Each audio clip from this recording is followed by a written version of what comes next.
какво ме инспирира за книгата на мечтите? Не знам, може би голямата ми любов към изкуството във всичките му форми. Не само танцовото изкуство, защото аз съм по принцип професионален танцор и хореограф, но въобще любовта към музиката, любовта към театъра и възможността това нещо цялото да бъде преплетено в едно.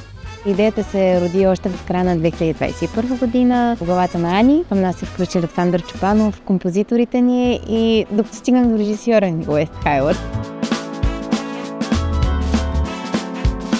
С режисьора работихме общо 4 седмици от тези 3 месеца. Много активни накрая, което всъщност по всички правила на тази игра е невъзможно. Но се случи. Факта, че в България такава голяма независима продукция до сега не е имало. Искахме да покажем, че това е възможно с изцяло български екип. Най-големите предизвикателства са много, даже не знам как да ги степенувам. От самата драматургия и самото либрето, което си е отделен жанр в мюзикъл, се пише по съвсем различен начин. Ние нямаме такава школа, няма къде да не се преподава, няма къде да се научи. След това вече самите репетиции, слава богу, Уест беше с нас. Огромното предизвикателство да създаваш независима продукция в България, без подкрепа на мускули, с екип от ентусиасти. Това е предизвикателство и огромно удоволствие в същото време. И разбира се, ежедневните предизвикателства, които срещаме под път и над път, с репетиционни зали, с стиковане на графици, още цялата сложност на този проект. Хора, които работят за декорите, над 10 човека. Това са хора, които работят по светлините, Жокер Медиа, които са огромен екип. Това са хора, които работят бекстейдж, бюти екипа ни, тези, които работят по коса и по грим. Разбира се, хората, които се грижат за нашите костюми. Това е един екип от 7-8 човека. Всъщност, доста голяма част от тях са с нас през цялото време, когато имаме представление на сцената.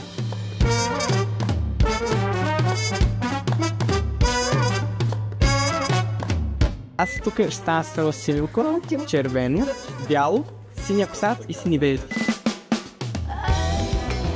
Ролята на музиката в един мюзикъл е огромна. На първо място музиката трябва да допълни сцената, която е изиграна малко преди това от актьорите. Обикновено тя трябва да има такъв билдъп и надграждане, да се стигне до такъв момент, че словото да се изчерпа, което не е лесно, защото словото е необятно. То трябва да се изчерпа и като словото се изчерпа, да започне музиката. Мюзикъла по принцип има едно много красиво изречение, не съм сигурна кой го е казал, че тогава, когато думите не стигат, идва песента. Така че всъщност музиката е може би душата на мюзикъла, а танците и хореографията са красивата отбивка на тази душа, така че да имаме един красив пакет, който да радва действително публиката.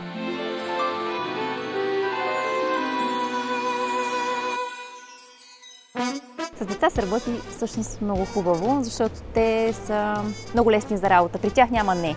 Това, което им кажеш, ще го поемат веднага, като гъби, връщат го обратно и с тях е много лесно да се моделира. С по-възрастите е по-трудно. При тях има отпор, те вече знаят, наместили се в професията си и при тях е много по-сложно, когато кажеш, че нещо трябва да се направи по обратен начин, но при децата липсва това.